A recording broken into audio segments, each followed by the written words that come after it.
Kunja Vihari, Gopi Jana Vallabha, Giribadad Hari, Jaya Gopi Jana Vallabha, Giribadad Hari, Yasoda Nandana, Brajajana Ranjana, Yasoda Nandana, Brajajana Ranjana, Yamuna Tiara, Panachari, Yamuna Tiara, Panachari, Jaya Rad, Amadava, Kunja Vihari, Jaya Rad, Amadava, Kunja Vihari, Gopi Jana Vallabha, Girivardhan Hari, Jaya Gopi Jana Vallabha,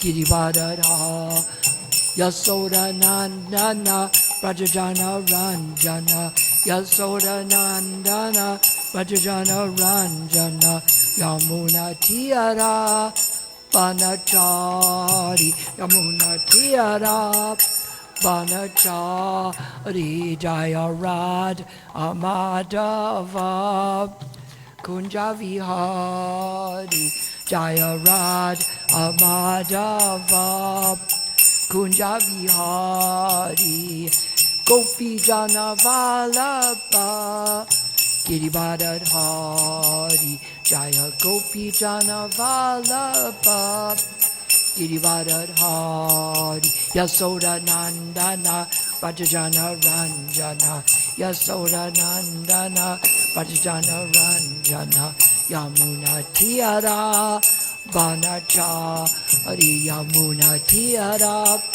Banachari, Jaya Rad, Amadava, Kunja Vihari, Jaya Rad, Amadava, Kunja Vihari, Gopi Jana Vallabha, Girivardhan Hari, Jaya Gopi Jana Vallabha, Girivardhan Hari, Yasoda Nandana, Brajajana Ranjana, Nandana, Brajajana Ranjana, Yamuna Tiara, Banachari, Yamuna Tiara, Banachari.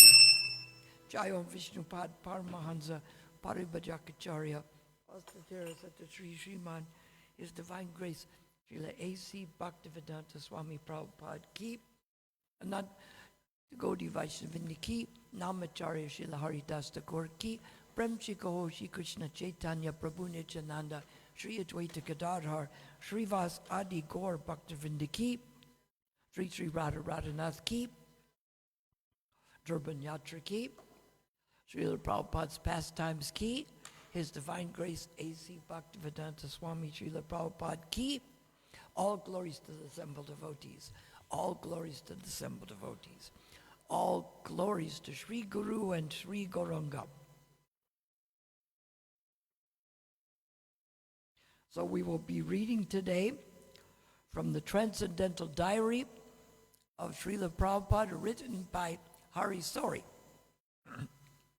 We have quite a diverse crowd today. Today, after speaking here, I will be doing a Namhata today, and then tomorrow I go to Phoenix. I think it's the one in Durban, not in Arizona. Which one have I given a lecture at before? The Phoenix? A, the Phoenix in Durban. B, the Phoenix in Mauritius. C, the Phoenix in Arizona. Or D, all the above. All the above, yes, at one point or another. So who's here from Durban today? Who's here from Mafeking? Who's here from Soweto?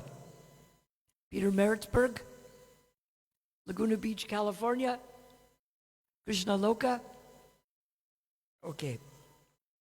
We'll read some of this and we'll make some comments. We're going back here. This is New Vrindavan, West Virginia, July 2nd, 1976. Prabhupada didn't take his walk. But he did give a final class on Srimad Bhagavatam, 7:16-19, a beautiful verse that indicates the natural bond between the Supreme Lord and the living beings. And here's the quote: "My dear sons of demons, the Supreme Personality of Godhead, Narayan, is the original Supersoul, the father of all living entities. Consequently, there are no impediments to pleasing him or worshiping him under any conditions.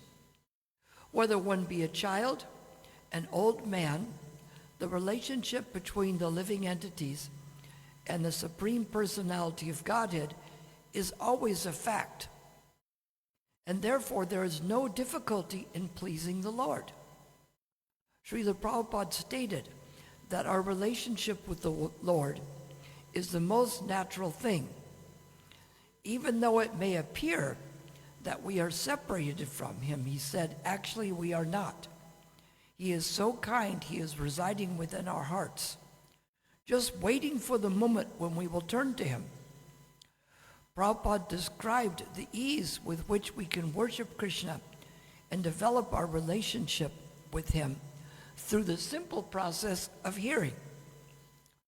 It's funny, he says there's no impediments. We think we can surrender to Krishna as long as it's not difficult, as long as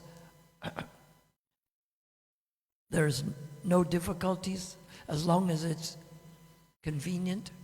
That's it. I'll surrender to Krishna as long as it's convenient. And Krishna, I will also give you my list of covenants, conditions, restrictions, and excuses for engaging in devotional service. Is that pure bhakti? Or does those sound like a few alloys that may make the condition difficult? So we find when things are easy, we can take shelter of Krishna. When they're difficult, we have to take shelter of Krishna. But either way, it can be an impetus. We will read on here. This is the quote from Prabhupada. "Just like the children, they are also hearing about Krishna. Don't think it is going in vain because they are hearing. It will have some effect. They are human child. Even the mosquitoes or small germs who are within this boundary of the temple, because they are hearing Hare Krishna mantra, it will never go in vain. It is so nice." Just like when we read the pastimes, we wonder, when my mother was in her last days, I would read her bits of Bhagavad Gita and one or two Krishna stories and a few other things. But she'd had 2 strokes, so she had a difficulty understanding exactly what was going on. But the hospice group sent a representative out, and I had just read about the Govardhan Puja and Indra sending the rain to Vrindavan. So my mother said to this woman, "Are you an attorney?" Because my mother was attorney for 64 years, and she did legal work for Prabhupada, like write the book trust. So the woman said, "No, why?" And my mother said, "Because I need an attorney to go to the courthouse and file a claim against Indra to cease and desist with the rain. And then I need to file a property damage claim against Indra on behalf of the residents of Vrindavan." So even though she had some difficulty relating, she had an idea that she had to do something for the residents of Vrindavan. So even though we may not be pure in our ideas, we know that we have to do something for Guru and Krishna. Prabhupada said that although our hearts are filled with dirt of material desires within, Krishna within can cleanse away the contamination. We have only to perform some simple service, just like Mahaprasadam, not eating. The exact term is seva. Krishna has sent his Mahaprasadam. So by taking it, it is seva. It is service to Krishna. Krishna likes it. That you take the prasadam. Therefore it is seva. The service begins with the tongue, not with the hands, but with the tongue. If you simply chant Hare Krishna, this is seva. And if you take prasadam, then your business begins immediately. And if you simply continue this seva, then Krishna will reveal himself, and gradually he will give you intelligence, how you can make advance to go back home, back to Godhead. But instead, Krishna will reveal himself. We simply have to be patient in doing our service. He cited the example of Yamunacharya, who realized the prone position of the soul in the material world. He's praying, "My dear Lord, I am loitering in this material world without any guardian. So when the time will come that I shall be jolly always, there is my guardian, Krishna. Everyone in this material world is anatta, meaning without any protection. We are thinking my family, my wife, my children, my society men, my nation will give me protection. No, nobody can give you protection. It is a false hope. Just like the birds, when they fly in the sky, everyone has to take his own care. Nobody can help anyone. One can help only in Krishna consciousness, not in the material way. Nobody can help. This is called destiny. I have given the example that in our country, Mahatma Gandhi, he was a big man. He was in the meeting. In your country also, President Kennedy. So nobody could help him when he was killed. So this is the position. What is destined? It may happen. No one can help us. That is a fact. But how could they kill President Kennedy? He was president of the United States. He had a beautiful wife. The family had lots of money. He was protected by many guards. So he couldn't be killed, right? That's what you would think. But he was shot while he was going in the parade. And it was over, just like that, regardless of who you are. And then you can ask Krishna for an extension. Prabhupada said, the one man asked the doctor, "Doctor, can you just extend my life 4 years more because my plans are not complete yet?" Do you get an extension? No, we have to be prepared to go at any time. Therefore, our business is not to be bothered about things which are destined. Let us take advantage of this human form of life to endeavor for making Krishna consciousness fulfilled. He said that we simply have to surrender. No one is master. We are all servants. But now we are serving our lusty desires. Lusty desires are so strong. I do not want to do it, but it is forcing. In this way, we are being forced to serve the senses. So one who is in Krishna consciousness, he understands that I have become servant of the senses. Unfortunately, these senses are not satisfied. I am still servant. So there is no profit. So why not become Krishna's servant? This is good intelligence. Simply change the position. Instead of becoming servant of the senses, agree to become the servant of Krishna. Because when we are the servant of the senses become attracted to matter. Then the mind figures out how to enjoy the matter, and the mind engages the intelligence how to find the ways and means to enjoy this matter. And the spirit soul just has to go wherever it is told. But when we surrender to Krishna, Krishna gives us the intelligence so that we can use the intelligence to direct the mind away from the senses, direct the senses away from matter, and direct it back to Krishna. So we have to start from the top down, from Krishna to soul, to intelligence, to mind, and then to senses. Not let the matter be in control. Let Krishna be in control.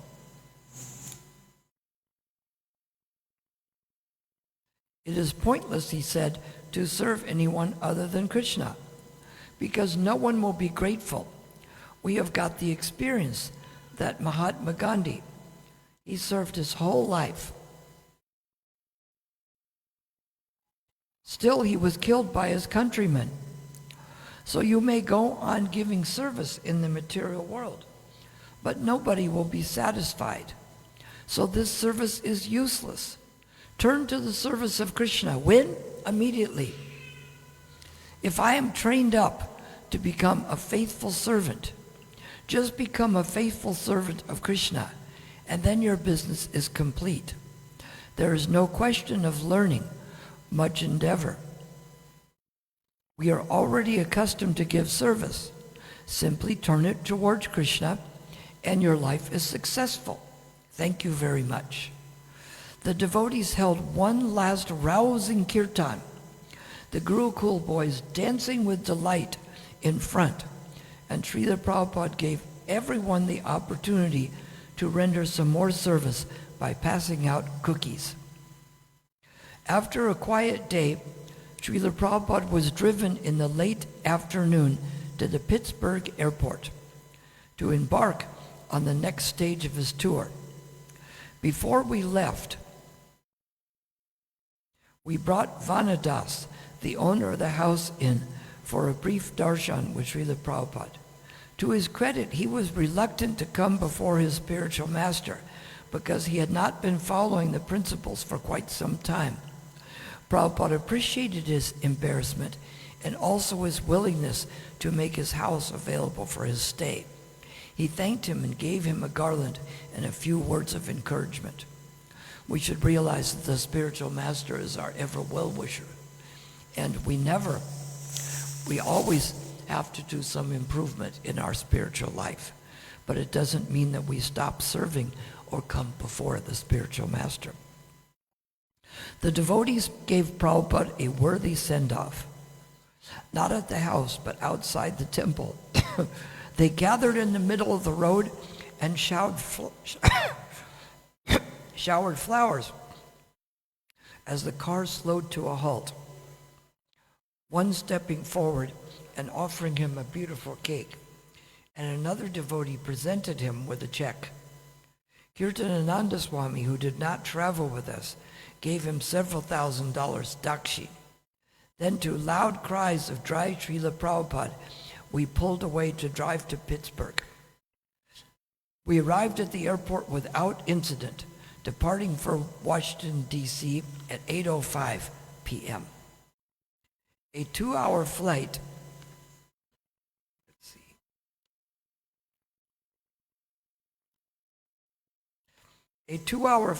brought us into Washington, D.C. at 10 p.m. The GBC representative, Rupanugadas, Rishakapi Das, the temple president, and Vipina Purandara Das, the vice president, enthusiastically greeted Srila Prabhupada with garlands and obeisances at the boarding gate. About 80 devotees were waiting with kirtan and flowers. Once we got beyond the security controls, and they leapt and shouted with delight to see Srila Prabhupada. Even at this hour of night, our book distributors were at work. A fresh-faced young soldier stood amongst the devotees, clutching a book he had just bought from Bhagosh Das, a top Radha Damodar, traveling Sankirtan bookseller. Realizing Srila Prabhupada was in the airport, Bhagosh had invited the boy to come and see him. As Prabhupada went there, the soldier held up the book. Prabhupada stopped momentarily, smiled at him, and said, Jai, thank you. Bhagosh told me afterward that the boy was so pleased by his momentary association with Srila Prabhupada that he gave him another $20. A 40-minute drive took Prabhupada to the temple in the hills of Potomac, Maryland. He was enlivened and talked almost all the way to the temple. Being at the seat of the government, with its many statues and memorials to the former political mentors and great thinkers of America obviously inspired him, but of course in a different way than it does most Americans. He said that Americans keep a splendid Washington Memorial in honor of Abraham Lincoln, but who knows where that person formerly known as Abraham Lincoln is now? They say Napoleon is France. France is there, but where is Napoleon? He asked Khrushchev, the former Soviet leader, was another example. Now nobody hears of him. Prabhupada said it was a case of the blind leading the blind. People are satisfied to offer some worship to a famous person's memory, but they do not consider where he has gone and what he has become. Vipina suggested that people actually want to worship Krishna, but they don't know how. Srila Prabhupada didn't think so. They don't want to worship anybody. They want to worship their senses, that's all, sense gratification. What is dictated by the senses? They agree to worship, servant of the senses. In the material world, nobody worships nobody. Everyone serves his own senses. I like it, that's all. There is a Bengali song. If it satisfies my eyes, why shall I not see? I shall see. That is some substance. If the senses want to do this, he will do it. And our movement is that we shall not hear the dictation of the senses. We shall do what Krishna says. That is just the opposite. So long I'm carrying out the orders of the senses, then I am involved in this material birth, death, transmigration. Vipina told Srila Prabhupada that a man, the book distributors recently met in the airport, the author of a book called The Fourth Kingdom. The man purchased some of Srila Prabhupada's books and was impressed enough that he visited the temple. The devotees have made an arrangement for him to come for darshan. Prabhupada was agreeable. He said, very nice. He's very nice, Vipina said, but he has some mixed up ideas. Srila Prabhupada chuckled. Everyone has mixed up ideas because no one is properly trained. Some ideas they have got, some inquiries they have got, but unless one comes to the right person, he cannot be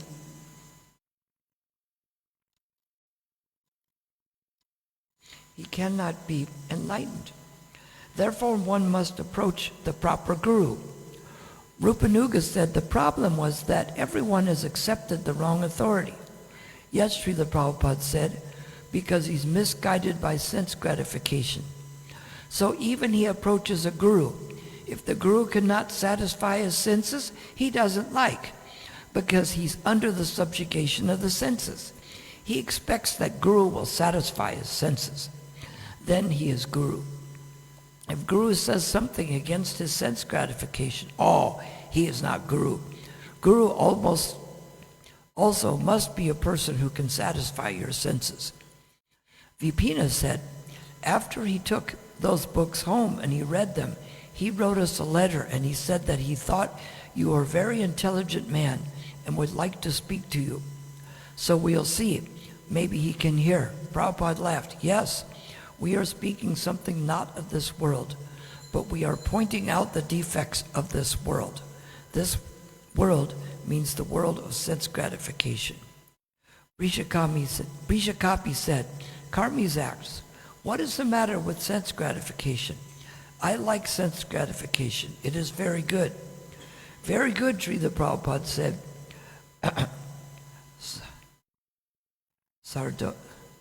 Sardonically, he must mean sarcastically. But if you can continue it, but you rascal, you cannot continue it. Very good. I am now president. But why are you kicked out? Huh? Now, what about Nixon? Very good. He was president. Now he's kicked out. What is his position? He doesn't think that I may be kicked out of my position at any moment. So what is the value of my sense gratification? He was gratifying his senses as he liked, but was doing. Take the living example. Who wants to be kicked out of the presidency? But now he is kicked out, that Khrushchev. Now he's not in that position. Why does he not think that any minute I'll be kicked out? Vipina said that people don't deliberately do the wrong thing. They actually want to do the right thing. They want the right thing, Prabhupada said, but they have no idea of the right thing. And they say the right thing, and if you say the right thing, they will not accept it. That is their disease. Prabhupada said it is simply Maya. Why don't they accept good instruction? People foolishly want to fulfill their bodily necessities nicely according to the standard of the body here in America. So to have a convenience nicely, like a car like this, but in the Indian village a bullock cart is nicely. So this nicely and that nicely according to the body. You have got this American body, this is nicely. He has got Indian body, that is nicely. The pig is eating very nicely stool because he has body like that.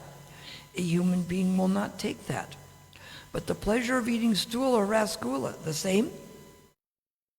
Vipina told Prabhupada an example he had heard, which seemed to exemplify life in the material world and the suffering it produces. The male and female black widows have sex. After sex life, the female consumes the male spider and eats him alive.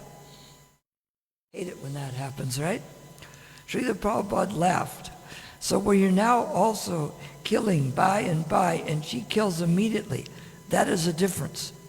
Tulsidas has said that Dinaka dine ratka bagini palaka ahu kurse dinya sababari hoki gari bagine say, that there is an animal who at daytime is a witch and at nighttime she's a tigress.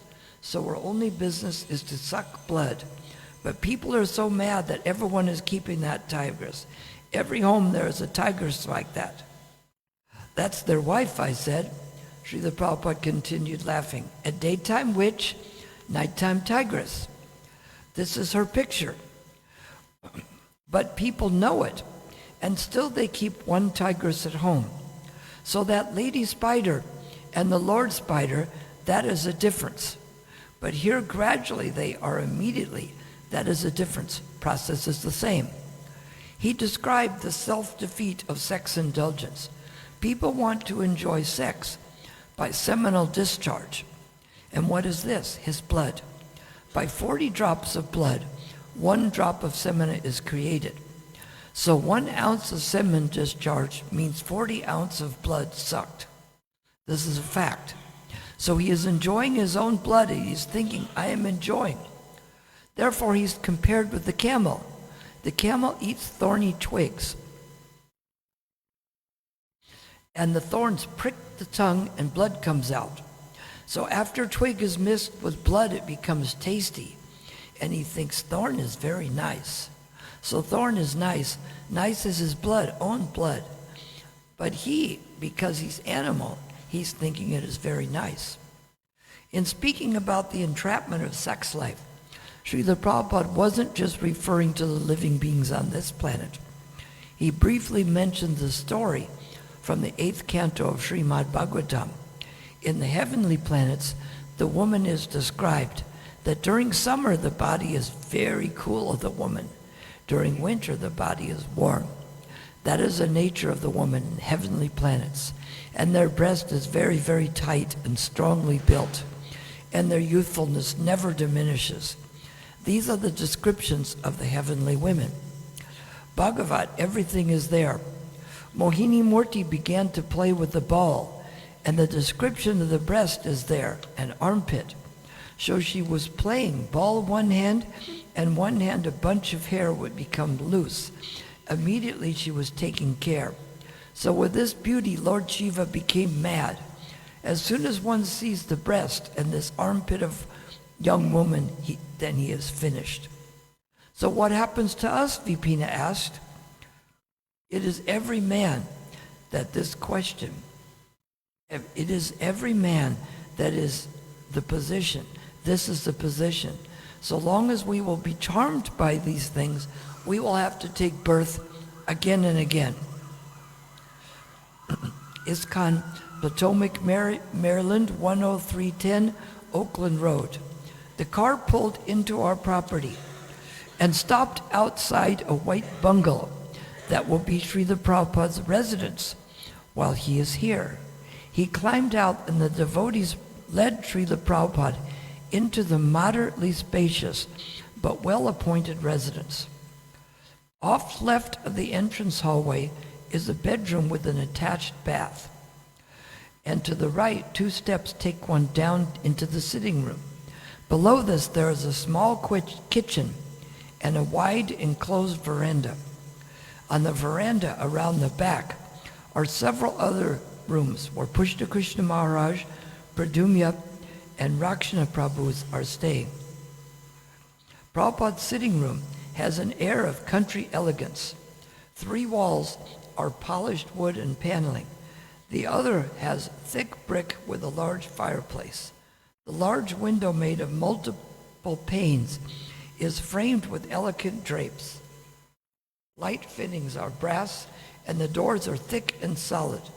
The devotees have provided a large marble desk, a comfortable asana, a rocking chair for His Divine Grace's use, and a suite of cozy armchairs for visitors.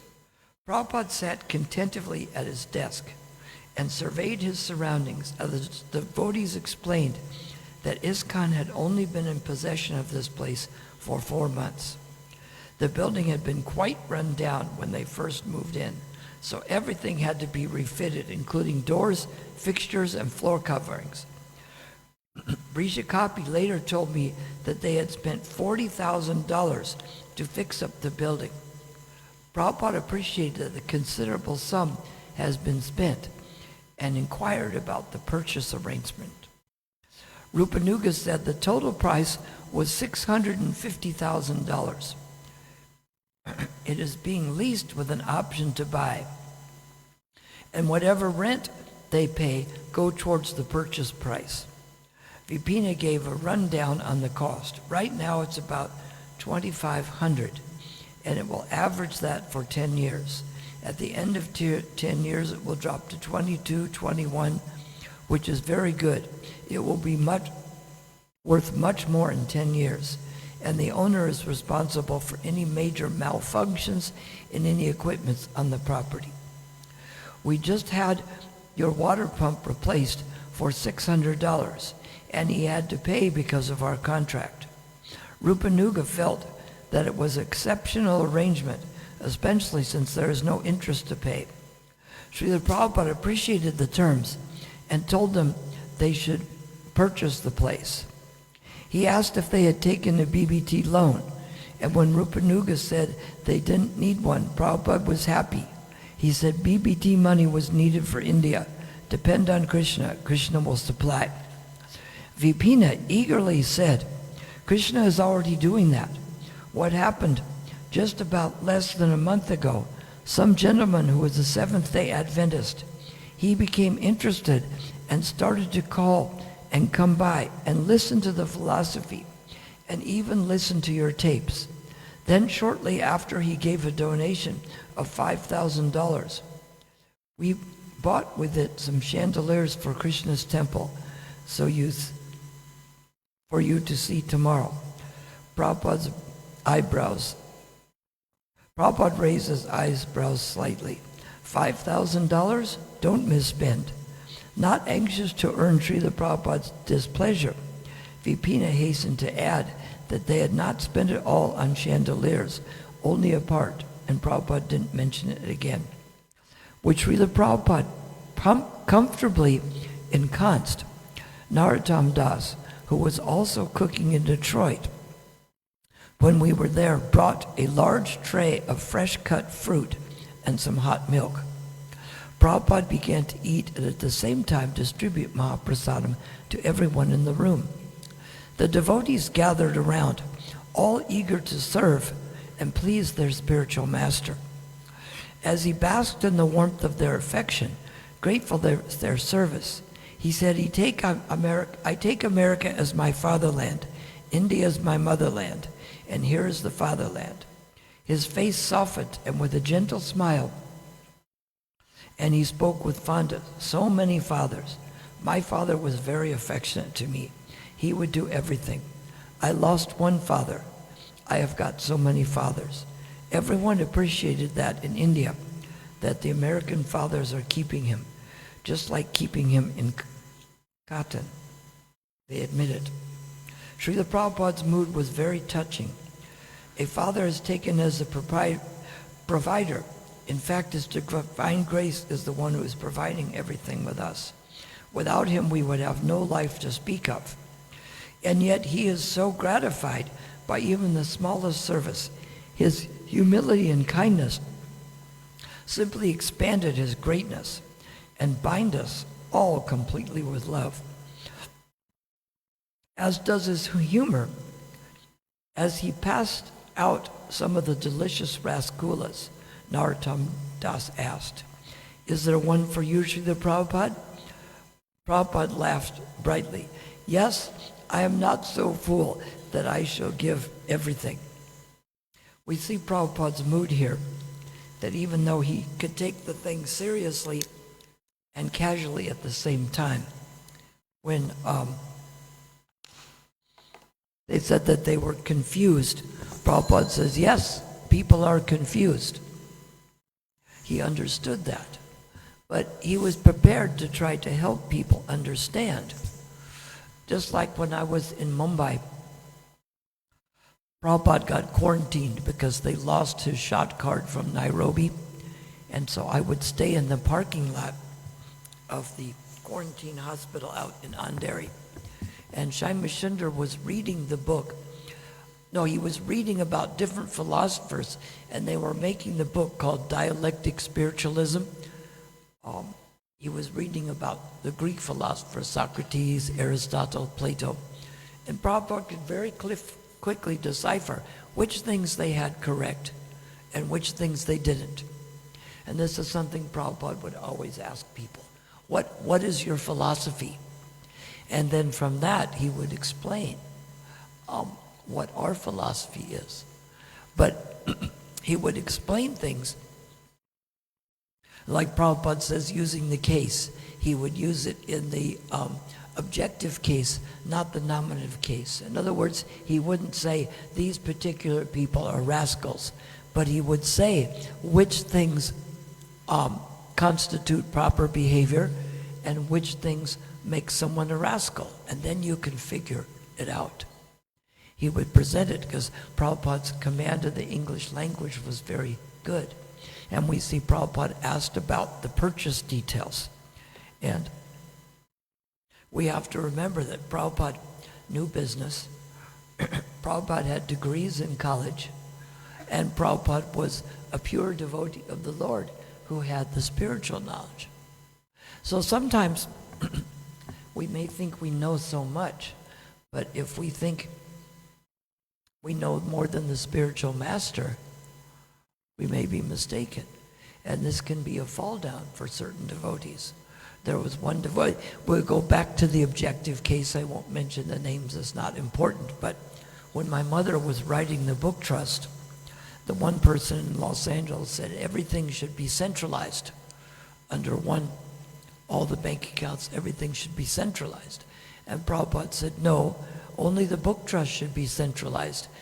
Every other one should be separate. So, after my mother had written the book trust, Prabhupada told my mother that she was a Kshatriya. He met with her on several occasions, and she used to go fight for the devotees when they'd get arrested. If you see on my Facebook, there's a video there. It's called Prabhupada's Empowered Daughters. And my mother spoke at a conference. She was the first one to speak about her experiences with Prabhupada and the movement. And she said that writing trusts are difficult things. Only people who are sophisticated have trunks.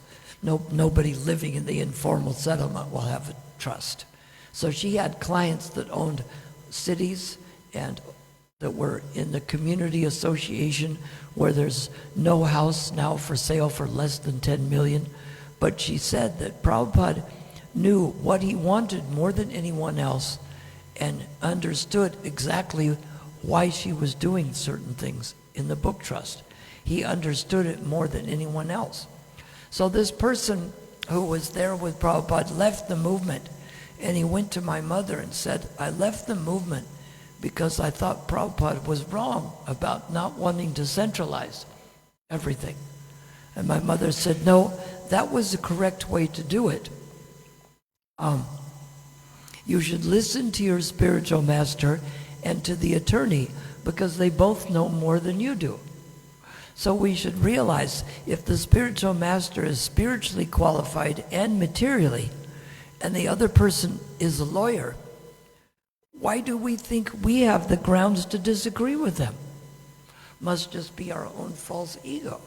We should realize that if people are more qualified than us in any field, especially both, then we should listen. And it's amazing how people could think this. But when we're in the mood of not serving, then of course we may get that. So the idea is, do we serve the spiritual master and the authorities? A. B, do we make friends and cooperate? Or C, do we take responsibility for helping the innocent? Or is it D, all the above? Which is it? We can do all the things together. We can't say that since I'm taking responsibility, I don't listen to anybody. And we can't say, since I'm just following authorities, I don't need to take responsibility for what I need to do. We need to take responsibility for our tasks, no matter how small it is. Just like when something wasn't done, Prabhupada didn't want to hear excuses. He wanted to hear what you were going to do. But Prabhupada was very merciful if someone was trying. And we see here he chuckled and laughed at it. But we see the extent he was going to do preaching. It's pretty hard to leave one place and arrive at the next at 10 at night, and then you're talking jolly and ready for the next morning. It was amazing how Prabhupada could do these. Quite often he would arrive somewhere and he would just adjust to the new time. And he asked the devotees, what is this jet lag you are talking about? You know, how is it that at 80 years old he didn't suffer from that? But a lot of it was because he was so transcendental. Quite often we suffer because we're focused on that. And if, like Prabhupada, we're focused on Krishna and our service, then the other things don't mean much. Because we're focused on Krishna. The material things diminish in potency. So in Prabhupada's last days, he was suffering in great pain, but he was knowing that he's not the body, and he was working to serve Krishna. So we see Prabhupada's mood. He was tough as a lion, but also soft as a lamb. And we see, just like when we were talking about Bhaktisiddhanta, that Prabhupada knew how to explain the things and how to develop the Krishna conscious philosophy properly. Bhaktisiddhanta Saraswati Prabhupada gave a lecture once on Vedanta, its mortology and ontology. Do you know what that means? Mortology means the form, and ontology is the essence of it, what it really is. So we can see that, like the Sahajas in India, they may be very strict on trying to make the form look good, make it look good. Just like you put me in a cricket uniform, you'll even put the number of a famous cricket player and give me a bat, and the form looks good, but the content isn't, because I have no idea how to play cricket. I know they're supposed to hit a ball into a wicket, but I don't even know what a wicket looks like. So the form may be good, but the content is lacking. So Prabhupada knew that the content is more important than the form. Sure, we wear a dhoti, but if you can go out to do books and you do better regular clothes, then you use those. So Prabhupada knew how to adjust things according to time, place, and circumstances. And the important thing is you may have to adjust the form a little bit to keep the content in mind. But what you don't want to do is make the form look perfect and the content is lacking. So Prabhupada knew the essence of it. He went to the Tompkins Square Park and he didn't have a proper mridanga, so he played on bongo drums. The form doesn't look quite like the Harinama in Bengal with the drums but the content was perfect because he's a pure devotee of the Lord singing to Krishna. So we have to know how the content and the form are important and know that the content is the most important. In this mood of Prabhupada, how he was laughing over it, that we explain to people where they're going wrong, but we explain it to them in a mood that we are trying to help them, not that we are trying to point out how stupid people are. And say, don't worry, most people are being misled. Most people don't know the right thing, so we're showing the right thing. Plus, they don't talk like in a Christian church or other places so much about the difference between sense gratification and service. Sometimes they talk about selfishness and self-centeredness, but they don't quite boil it down to that. And the leader like Prabhupada is a perfect acharya because they teach by their example. In the Catholic Church, Alexander Borgia was Pope Gregory. And in the year 1500, he had a celebration in Rome to commemorate the 1500th year of Christ's birth. And all the people did debauched things. But that's because the Pope was supposed to be a celibate monk, but he had illegitimate children, and he wanted to kill the husband of his daughter. So when they started the Protestant, they said all priests have to be married. Well, that's kind of a big stretch, because here, the Protestants, all the priests have to be married. In the Catholic, all the priests have to be unmarried. Which one do we have?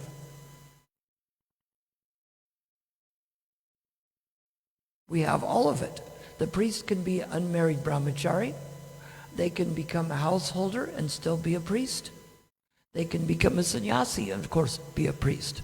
But once they become a sannyasi, you don't go back to being the householder. But we can have brahmachari priests and householder priests.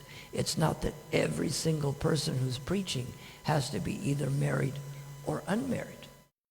So we allow for that. And because Prabhupada sets the example, I think I can easily say he set the example better than Alexander Borgia, because Prabhupada lived as a strict sannyasi, and he was also a good householder, that if someone isn't going to be a sannyasi, they shouldn't do that. You know, Prabhupada took the time to be sannyas. Not that he couldn't do it, but that he set the example for us of how to act. And he sets the example. And to think Prabhupada didn't know these things, like you see the command Prabhupada has of the English language.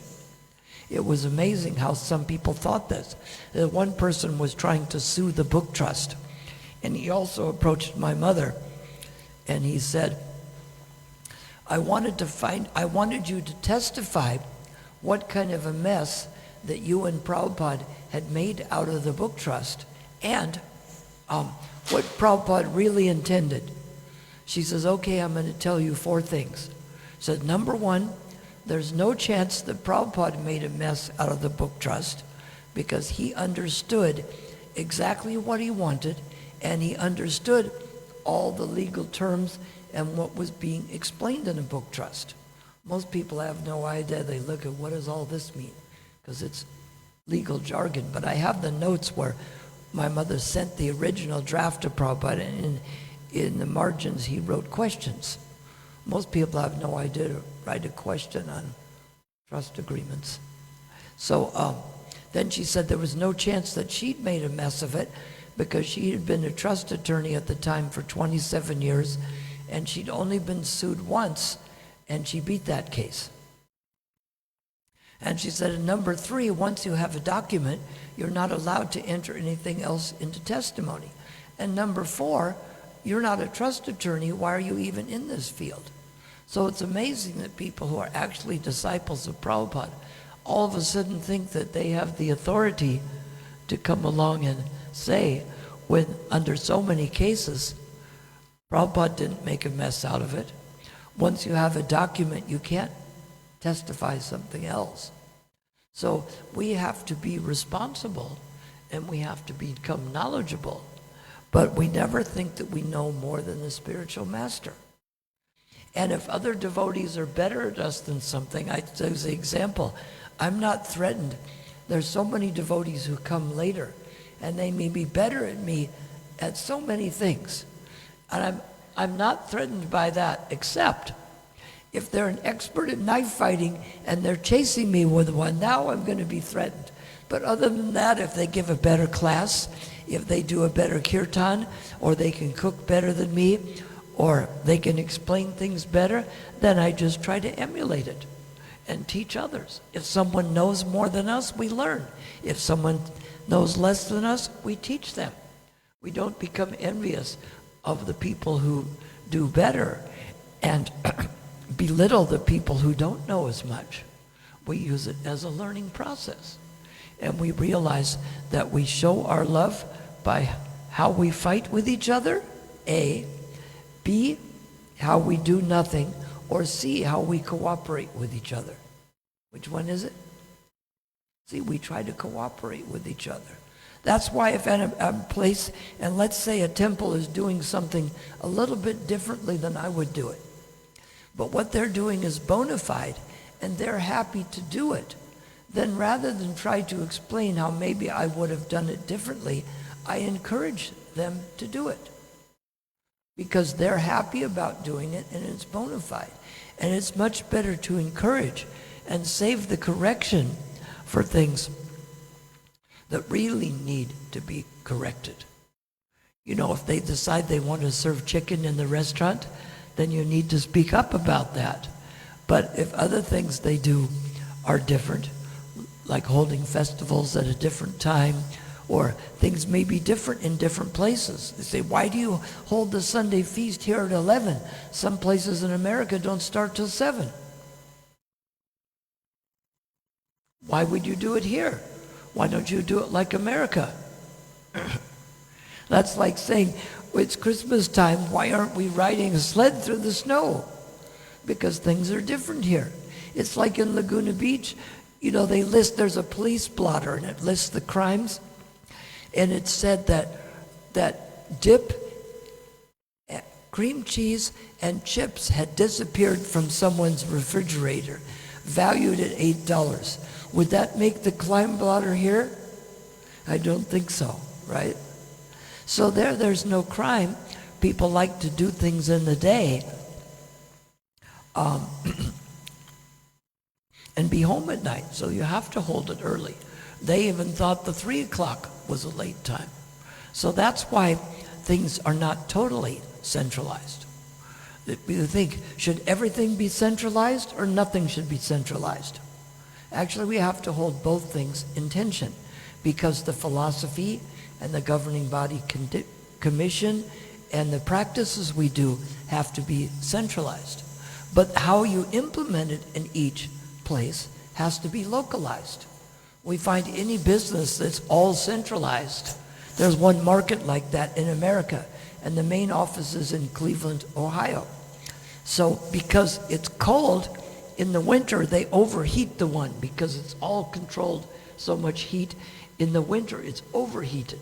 And in the summer it's overcooled because it all goes by Cleveland, Ohio. But we're not in Cleveland, Ohio. So we have to know when things are centralized and when they're not. And Prabhupada gave us this perfect balance of how to act according to the time, place, and circumstances. But at the same time, we may need to change the form a little bit. The time of day we had the feast, but the content still remains the same. We have kirtan, We have a lecture on Krishna conscious philosophy, and that's what it means by the form and the content. We can change the form a little bit and the timings, but we have to make sure that the content is kept intact. We have any additions, subtractions, chastisements? So here's the question: when do we correct the spiritual master? When? On Tuesdays? No, we don't. Like to make any additions? Is it explained here? So I won't be at the Sunday feast here tomorrow. I was going to say I won't be at the Sunday feast today, but of course because it's not Sunday, but I will be in Phoenix. But we'll still be together. Hare Krishna.